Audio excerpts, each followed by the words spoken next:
마태복음 4장 23절 25절을 한번 같이 읽어볼까요? 예수께서 온 갈릴리에 들어가면서 그들의 대강에서 가르치시며 천국 복음을 전파하시며 백성 중에 모든 권한과 모든 악한 것을 고치시니 그의 성령이 온 유다에 퍼집니다. 사람들이 모든 앓는 자 곧 각 종류에서 고통당하는 자 귀신 들린 자 간질하는 자 중풍병자를 데려오니 그들을 고치시더라. 갈릴리와 데가볼리와 예루살렘과 유다와 요단강 건너편에서 수많은 무리가 따르니라. 아멘. 예수님께서는 갈릴리 지방에서 사역을 시작하셨습니다. 그 땅에서 하나님의 나라의 좋은 소식을 가르치고 전파하십니다. 백성들의 모든 질병과 약한 것을 고쳐주십니다. 소문이 시리아 땅으로 퍼져나갑니다. 그래서 각종 병에 걸려 고통받던 사람들, 귀신 들려 인생을 잃어버린 사람들, 간질병자와 중풍병자의 가족들이 그 소문을 듣습니다. 그리고는 그들을 예수님께로 데리고 옵니다. 예수님은 그들을 모두 고쳐주십니다. 그들의 믿음이 어떠한지 묻지도 않으시고 고쳐주십니다. 이것이 바로 하나님의 나라가 임하는 사인이기 때문에 그렇습니다. 그래서 사람들이 계속해서 예수님께 몰려오죠. 이스라엘 모든 지역에서 수많은 무리들이 예수님을 따라옵니다. 그러던 어느 날 예수님이 산 언덕 위에 올라가 앉았습니다.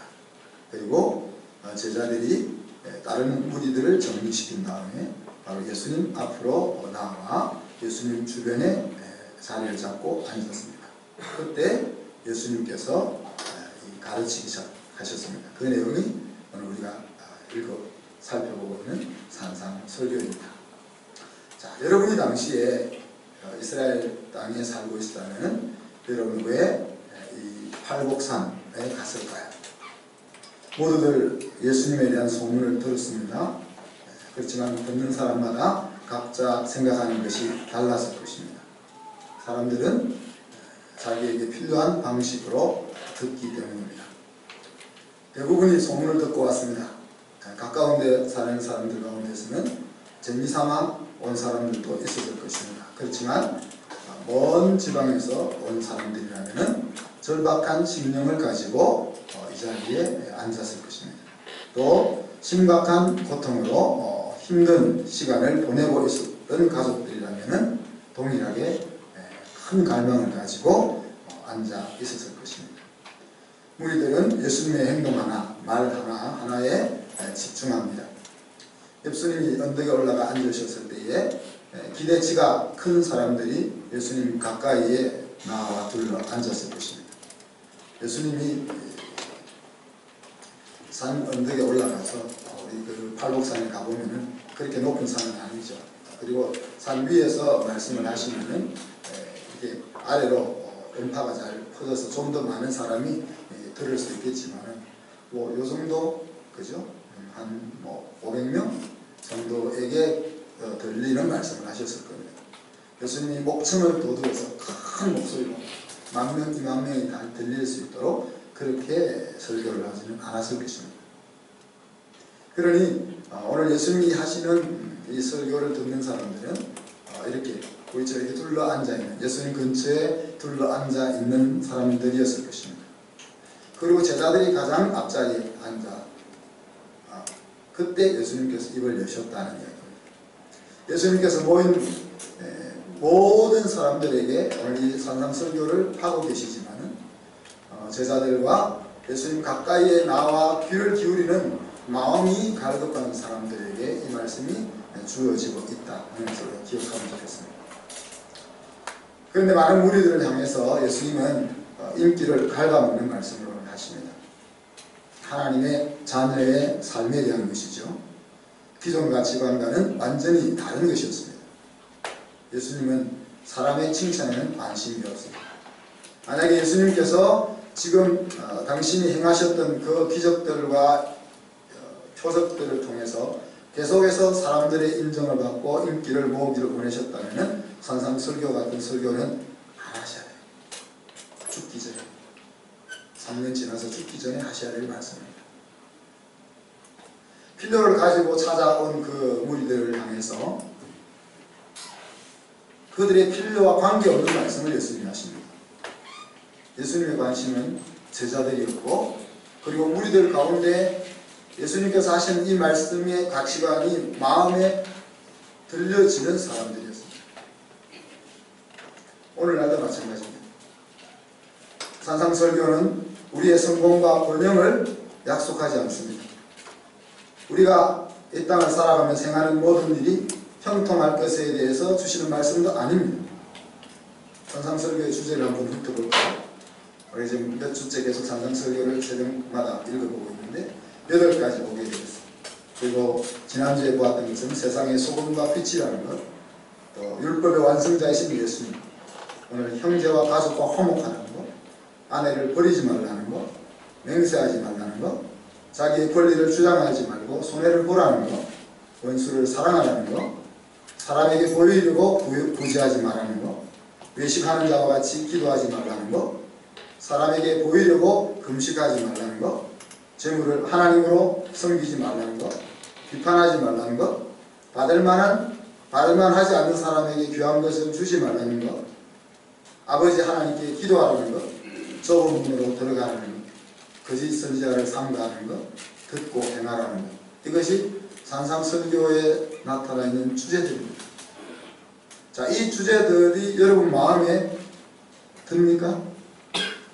여러분 마음에 드는 주제가 몇 가지나 있습니까? 여러분이 지금 고민하고 있는 것들에 대한 어떤 답이나 실마리를 주는 내용이 있습니까? 여러분의 마음을 편안하게 하고 기분 좋게 해주는 내용이 있습니까? 저는 아닌 것 같아요. 오히려 경직된 율법처럼 들리지 않습니까? 윤리교과서를 읽는 것 같지는 않습니까?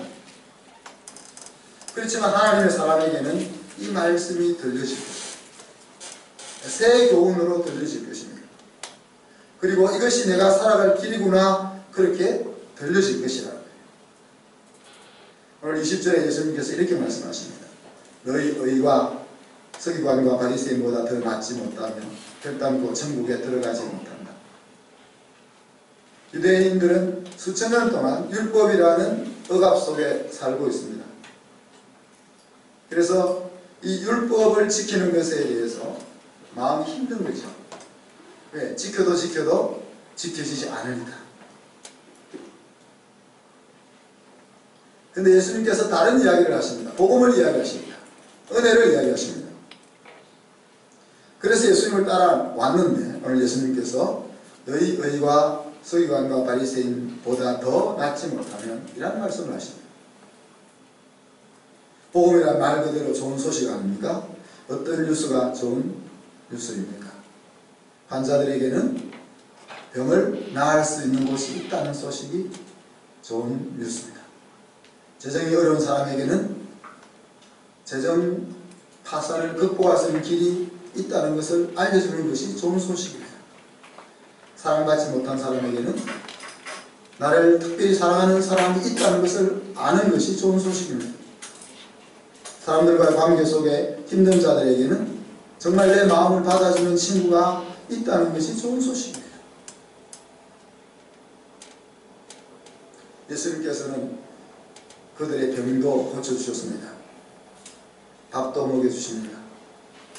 그렇지만 끝에 하시는 말씀은 다른 내용입니다.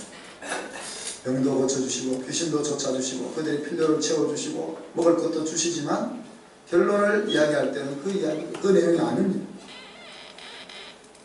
사람들이 편안하게 살기 위해서 선택하는 것이 하나님의 품이 아니라는 것. 복음은 우리가 당면하고 있는 위험을 피하기 위한 수단이 아니라는 거죠. 하나님은 말씀 속에서 분명히 우리의 피난처가 되신다고 말씀하십니다. 그러나 인생의 도망자에게 피난처가 되는 것이 아니라 자기 인생을 걸고 하나님 앞에 나오는 자녀들에게 피난처가 되시는 것입니다. 신앙은 나의 100%를 들여서 하나님의 100%를 받는 것이라고 말할 수 있다 했습니다. 중국 선교사님들이 선교를 하면서 세례를 줄 때 이제 이 세례를 받고 난 뒤에 공산당원이 와서 너가 잡히게 되고 내가 예수를 믿느냐고 말할 때 예수를 믿는다고 말하면 죽음의 자리로 나아갈 수 있는 상황이 된다 할지라도 당신은 예수를 구세주로 받아들이겠습니까? 라는 질문을 던진다고 합니다. 그리고 그 질문에 예 라고 대답할 때 예의 침례를 준다고 합니다. 그런 것이 신앙이라는 거죠. 그들이 예수님에 대해서 얼마나 알겠습니까? 그들이 알고 있는 그 짧은 하나님에 관한 지식 앞에서 내가 목숨을 걸고 예수는 그리스도라 라고 말할 수 있는 그것이 신앙. 그리고 우리가 그렇게 고백할 때 하나님은 당신의 목숨을 걸고 당신의 자녀를 그렇게 고백하는 자를 지켜주시는 거죠. 마가복음 3장 13절 17절에 보면 이 팔복성에서 예수님께서 12제자를 컨펌하시는 장면이 나옵니다. 그러면서 이 팔복산에서 산상설교를 하는 내용은 제자로 부르신 그 부르심 앞에서 응답한 자들에게 예수님은 비용 계산을 하게 하고 있는 것입니다. 그래서 이 말씀이 들려지는 자들만이 응답하였을 것이고 또 심령의 갈증이 있는 사람들에게 이 말씀이 들려졌을 것입니다. 그리고 이 비용 계산은 이 산상설교에서 끝이는 것이 아니라 예수님의 3년 동안의 사역 가운데 계속해서 반복적으로 시간이 나실 때마다 말씀을 하고 있습니다. 제자들의 행동을 보면 이 산상설교 때에 예수님의 말씀이 들려졌던 사람들도 있는 것 같고 한참 지나서야 그 말씀이 들려진 사람도 있는 것 같고 아예 들려지지 않았던 사람도 있는 것 같습니다. 저는 여러분이 우리 공동체에 끈을 놓지 않는 것이 복이라고 생각합니다. 언젠가는 하나님의 음성이 들려져서 하나님이 기뻐하시는 그 자녀의 권세를 가지고 사는 자리에 이를 수 있다 하는 데 대한 기대가 있기 때문에 그렇습니다. 하나님의 말씀을 지킨다는 것은 결심만으로 되지 않습니다. 규칙적으로 사는 것만으로 되지 않습니다. 그럴 수 있었다면 바리새인들이 1등 신앙인으로 오늘 인정받을 것입니다. 하나님의 말씀을 지킨다는 것은 사랑으로만 되는 것입니다. 그래서 오늘 예수님은 사랑은 율법의 완성이라고 이야기합니다. 사랑하는 사람의 물건을 훔칠 수 없는 것이고 사랑하는 사람을 죽일 수 없는 것이고 사랑하는 사람의 마음을 아프게 할 수 없는 것입니다. 예수님은 우리를 사랑하시기 때문에 우리가 우리의 죄로 죽을 수밖에 없는 그 사실을 눈감을 수가 없었습니다. 그리고 우리를 대신해서 죽어주실 수 있는 것입니다. 그래서 사랑으로만이 하나님의 말씀을 순종할 수 있는 것입니다. 이제 예수님께서 세상의 인간 관계 패러다임을 소개하죠. 살인하지 마라. 네가 만약 살인한다면 심판을 받게 될 것이고 그 심판은 죽음이다. 그래서 사람들은 다른 사람에게 직접적으로 폭력을 행사하지 않으면 된다 하는 생각을 가지고 우리가 살아갑니다. 이 정도만 해도 오늘날로 치면은 괜찮은 사람이라고 할 수 있겠죠. 그런데 예수님께서는 이런 생각에 대해서 더 발전된 생각을 제시합니다. 형제에게 노하는 자마다 심판을 받을 것이고 형제에게 라가라 하는 자, 바보 멍청이라 하는 자, 공에 잡혀가게 될 것이고 형제에게 미련한 놈이라 하는 자, 지옥불에서는 위험 앞에 서게 될 것이다. 그렇게 말합니다. 형제에게 화를 내고 멍청하다 하고 어리석다고 말하는 사람은 하나님 나라에서는 사망에 해당한다는 말입니다. 이 세상의 가치 속에서는 그렇게 하고 있고 그럴 수 있는 일이지만 하나님의 나라에서는 사망에 해당한다는 말입니다. 다르게 이야기하면 형제와 가족들을 무시하지 말고 존중하라는 말씀이죠. 사랑하는 형제, 성도 여러분, 우리에게 있어서 형제의 범주는 어디일까요? 부모일 수가 있고 자녀일 수가 있고 배우자일 수가 있고 친척일 수가 있겠죠. 또 조금 넓게는 우리가 이렇게 한 교회 공동체로 모여있는 성도들일 수 있고, 더 넓게는 하나님을 믿는 다른 교회 성도들까지 확장되어질 수가 있습니다. 사람마다 그 범주의 차이가 있겠죠. 어떤 사람은 자기 혼자만 형제입니다. 아내도 형제가 아니에요. 어떤 사람은 자기 배우자까지 형제입니다. 어떤 사람은 자기 가족까지 형제입니다. 어떤 사람은 친한 친척까지 형제입니다. 어떤 사람은 자기 셀 식구까지 형제입니다. 어떤 사람은 우리 공동체 전체가 식구입니다. 어떤 사람은 이 민족 전체가 식구입니다. 그래서 사람마다 형제의 범주가 다를 것입니다. 형제의 범주가 다를지언정 오늘 주님께서 요구하시는 것은 무엇입니까? 너가 생각하는 그 형제의 범주 속에서 사람을 무시하지 말고 존중히 여기라는 거예요. 자, 보통 이렇게 가까운 사람을 무시하지는 않잖아요. 그죠? 그렇잖아요. 여러분이 가까운 사람을 무시합니까? 근데 무시할 만하게 보이는 상황에서도 무시할 만한 게 아니죠. 보통 항시 무시하는 그 집안은 다 부서진 집안이고, 보통 무시하지 않는데 오늘 예수님의 말씀은 무시할 수 있는 상황이 발생했을 때에도 무시하는 것이 아니라 그렇게 우리가 누구에게 가장 큰 상처를 받습니까, 여러분?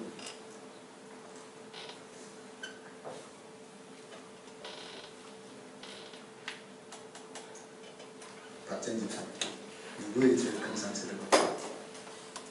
저한테 제일 큰 상처를 받는 건 아니죠? 그럴 리는 없죠. 제가 박정희 사람을 제일로 사랑하는 것은 아닌데, 가장 가까운 사람한테 제일 큰 상처를 받습니다. 그래서 주로 가족들, 아내, 남편에게 상처를 받는 거죠.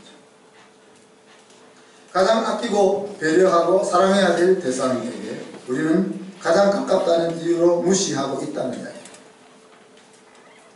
그래서 오늘이 가기 전에 이런 일이 있었다면 모두들 용서하고 용서받기를 바랍니다. 그리고 새로운 피조물로 서로 대할 수 있기를 바랍니다. 우리가 언제 가족들에게 화를 내게 됩니까? 화를 잘 안 내는 사람들이 많죠. 말이 통하지 않는다고 느끼게 될 때, 근데 그때가 되면 상대방도 통하지 않는다고 느낄 것 같아요. 나와 생각이 다를 때, 나를 이해해주지 않을 때, 엉뚱한 행동을 할 때, 저는 이런 때 화를 낼 수도 있다고 생각했습니다. 그렇잖아요. 말도 안 되는 생각을 하고 있고 말도 안 되는 소리를 하고 있는데 저렇게 가다가는 인생이 망하는데, 그때 어떻게 화를 안 낼 수 있느냐, 저는 그렇게 생각했습니다. 여러분 그렇게 생각 안 하셨나 보죠? 있는 거 보니까. 그래서 저는 친한 사람한테는 주로 화를 냅니다. 그런데 오늘 예수님은 아니라고 말씀하시죠.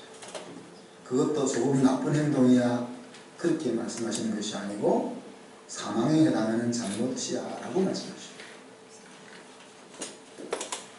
그래서 이 말씀을 준비하면서 정말 이 부분은 하나님의 도움을 구하면서 버려야 될 기질이다, 그렇게 받아들이게 됐어요.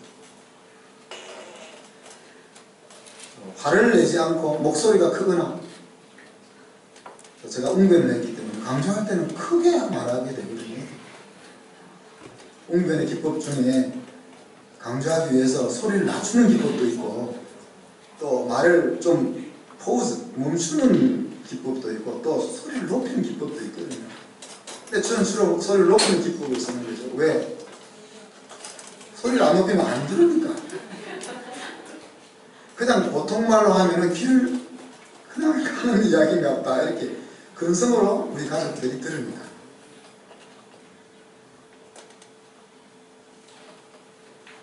하여튼 의식적으로 작게 보려고 제가 힘을 써 보려고 합니다. 여러분이 그 센서 역할을 좀 해주시기 바랍니다. 제가 소리가 커갈 때 목사님 소리가 커가네요. 제가 그 정도 말을 하면 받아들일 수 있을 정도의 감각은 있거든요. 자, 화를 내지 말라는 이유가 뭘까? 예수님께서 화를 뭐 사실 안 낼 수 없잖아요. 근데 왜 화를 내지 말할까? 이런 행동은 사망에 해당하기 때문이다. 그러죠. 야고보서 3장 6절 10절에 보면 말로 사람을 죽일 수 있기 때문에 말로 사람을 죽일 수 있기 때문에 근데 말로 사람을 죽인 것은 표가 안 나니까 내가 누구를 때려가지고 피 터져가지고 병원에 입원해서 한 달 진단이 나왔다 이러면 가슴이 턱 내려앉잖아요. 그죠? 근데 내가 말로 사람을 죽여놔도 그 사람은 살아서 움직이니까 표가 안 나죠. 당신은 할 수 없어. 이런 소리가 저한테는 저를 죽이는 말이 아닙니다. 저한테는 그런 말 하셔도 돼요. 근데 어떤 사람에게는 당신은 할 수 없어. 이 말이 그 사람을 죽이는 말이 되는 거죠. 너는 이중인격자야. 어떤 어린 학생은 이 말을 선생님으로부터 한번 듣고 일평생 소극적으로 이제는 살아. 하나님을 만나기 전까지. 어른이 돼서 하나님을 만나기 전까지. 그랬다는 사람이 있어요. 너는 안 돼. 너 또 그랬지. 너 못하잖아. 네 주제를 알아야지. 제가 더 생각이 안 납니다. 사람을 죽이는 말이 있다.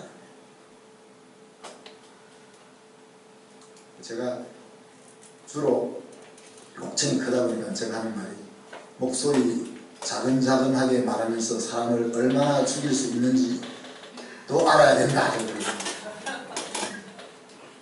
안 그렇습니까? 뒤에 얘기하다 야단 맞을 것 같은데. 두 번째는 화를 내는 것은 사람을 위협 아래 있게 하기 때문에 우리 연정 집사님 나보고 목소리 크다고 위협을 느낀다고 해서 가만히 보니까 어느 날 보니까 연정 집사님 막 크게 이야기하더라고요. 집사님도 크게 이야기하자니까 나한테 하면 목사님 그래도 제가 큰 소리를 한다고 목사님 위협을 안 느끼잖아요. 목사님 큰 소리를 하면 제가 위협을 느낀다는 거예요. 맞나요? 잠언 19장 12절 보세요. 한번 읽어볼까? 12절. 왕의 노함은 사자의 부르짖음을 같고 쫄병이 막 성질을 내본들 성질 났구나. 그러고 맞는데 왕이 브락 하면 밑에 불불 떤다는 이야기죠. 그죠? 권위자가 화를 내면 고리 아래에 있는 사람들은 벌벌 한다는 거예요. 그래서 심해지면 머리가 멈추고 우리 아이들 제가 큰 소리를 치면 머리가 멈추고 생각을 못합니다. 그게 저는 이해가 안 돼요. 상대방이 나를 공격하면 더 머리가 회전이 2배, 3배 빨라져서 막 이렇게 돼야 되는데 저는 막 위험한 상황이 발생이 되거나 긴박한 상황이 발생되면 에너지가 막 돌기 시작하면 효용성이 막 올라가거든요. 보통 때 100으로 이피션시가 100이 되는 것이 200, 300 막 올라간단 말이에요. 그래서 막 긴장이 오면은 에너지가 막 올라가서 효율성이 막 올라가는데 많은 경우는 그렇게 되면 머리가 멈춘다는 거예요. 이 잠은 이 말씀이거든요. 세 번째, 결국은 우리의 목적을 이루지 못한다고 했어요. 야고보서 1장 19절 20절에 보니까 뭐라고 했습니까? 20절 사람이 성내는 것이 하나님의 의를 이루지 못한다. 자, 우리가 가까운 사람에게 화를 내는 이유는 무엇일까? 어떤 때는 내 성질을 못 이겨서 화를 내기도 하지만 그죠? 또 뭐 운전하다가 엉뚱한 짓을 해서 끼어들어오는 사람에게 모르는 사람인데 내가 성질을 낼 수도 있지만 그런 거 말고 그냥 우리가 가까운 사람에게 왜 화를 냅니까? 여러분 경우에 여러분 가족들에게 언제 화가 납니까? 어떤 때 화가 납니까? 다 화를 안 내는 사람처럼 다 앉아계십니다. 저는 그렇게 사랑하기 때문에 화를 낸다. 사랑하는 사람이 왜 저 모양일까? 이렇게 되기 때문에 이 속에 열이 확 나는 거예요. 김선희 집사님 한 거예요. 오빠를 사랑하는데 오빠가 자기 기대를 안 따라주니까 막 집사님한테 확 나는 거 아니에요? 좀 더 나은 모습이 되었으면 하기 때문이 아닙니까? 다시는 우리 이제 예를 들어서 뭐 자녀들에게라면 다시는 우리 자녀가 저런 어리석은 행동이나 생각을 하지 않기를 바래서 막 화를 내는 거 아닙니까? 그래서 기대가 크면 클수록 이 화가 더 많이 나는 거죠.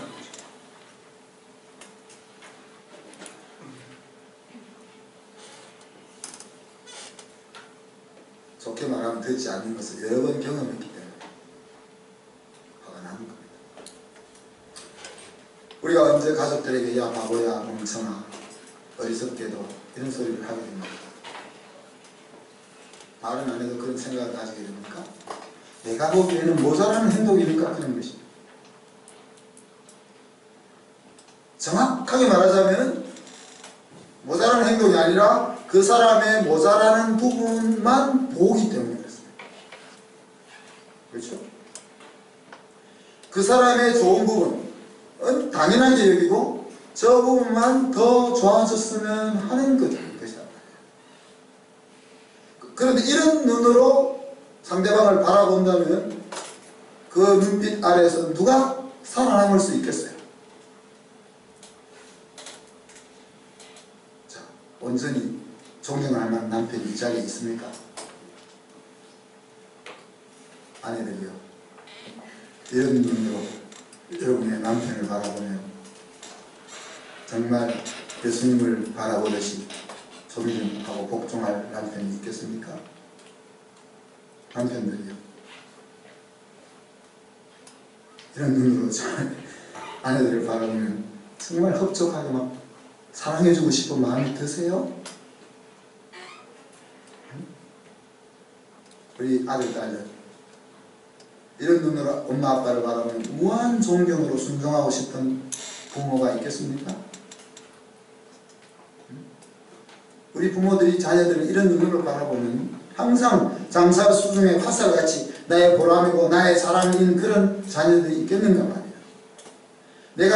네가 있어서 내 인생이 빛나 라고 생각되는, 항상 그렇게 생각되는 친구가 있겠느냐 하는 거예요.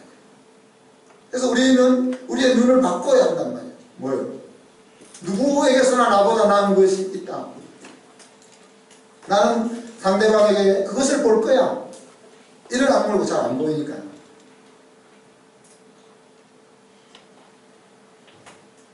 보통 우리는 내가 잘하는 것은 생각 안 해도 잘 보이고 남이 잘못하는 건 안 보려고 해도 그냥 보이는 거예요.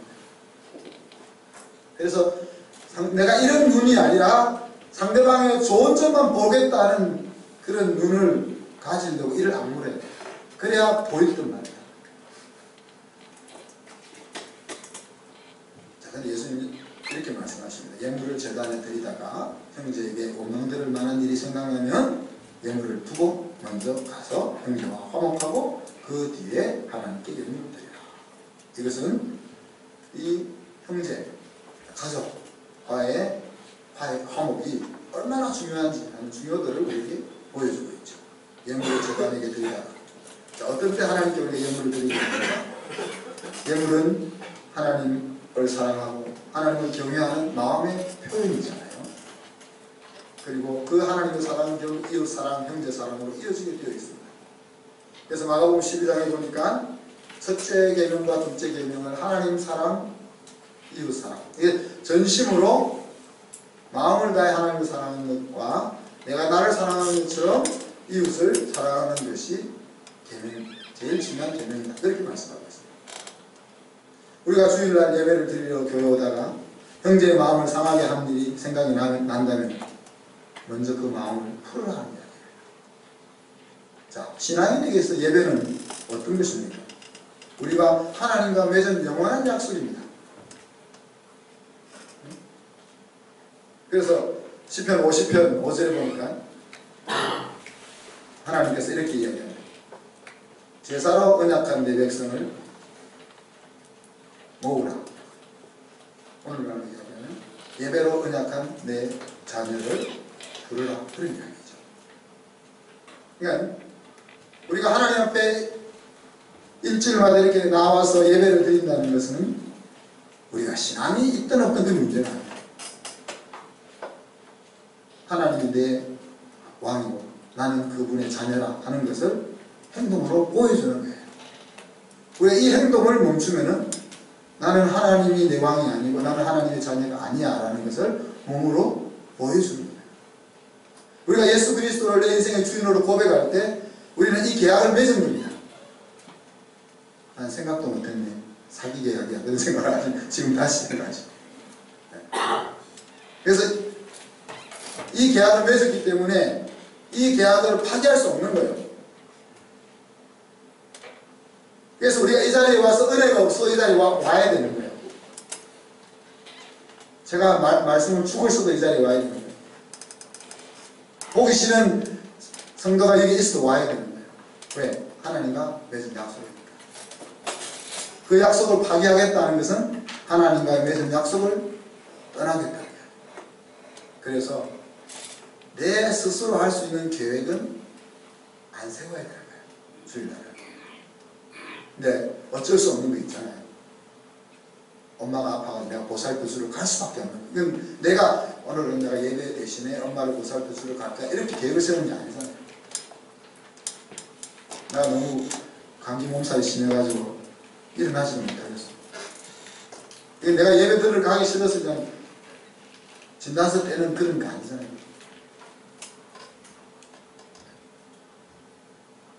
그래서 그런 거 내 의지가 들어가지 않는 변수를 제외하고는 우리가 계획을 세우면 안 되는 것이 예배라는 거예요. 자, 그런데 그 예배를 드리러 오다가도 뭐요? 싸웠어. 그럼 그걸 먼저 풀어놔야 돼요. 그러니까 그것이 오늘 주님이 형제와 좋은 관계를, 형제를 무시하지 말고 좋은 관계를 가지라고 하는 것이 얼마나 중요한 위치에 있느냐 하는 것들을 우리에게 보여줍니다.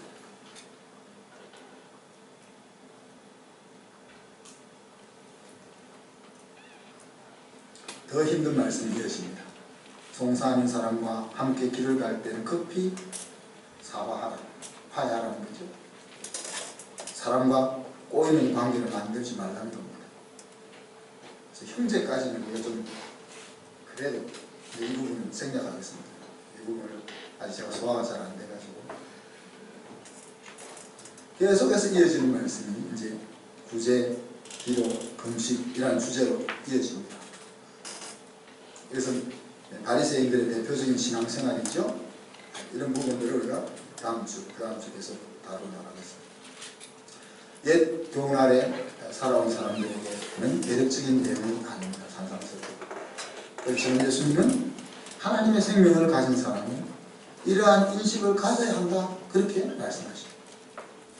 이렇게 사는 것이 정말 사람 사는 것 같아 라는 생각이 마음에 들어져야 우리는 온전한 마음으로 하나님의 자녀의 삶을 살아갈 수 있다는 거예요. 저는 예수님의 말씀이 너무 맞다 그렇게 생각합니다. 비록 몸이 아직 온전하게 따라가고 있지는 못하지만 이 말씀은 정말 맞다 그렇게 여기십니다. 부족해도 실수해도 또 넘어져도 그래도 그렇게 살고자 하는 마음을 접지 않는 모습을 우리 하나님이 가장 귀하게 여겨주신다 하는 것을 믿고 있습니다.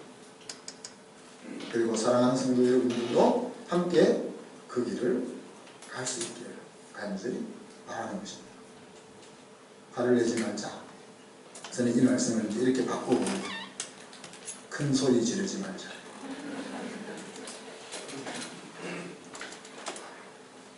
여러분 각자에게도 알맞는 문장으로 표현을 바꿔보십시오. 사람마다 다를 겁니다. 저희 사람 같은 경우는 조용하게 말하면서 마음을 힘들게 하는 재주가 있거든요.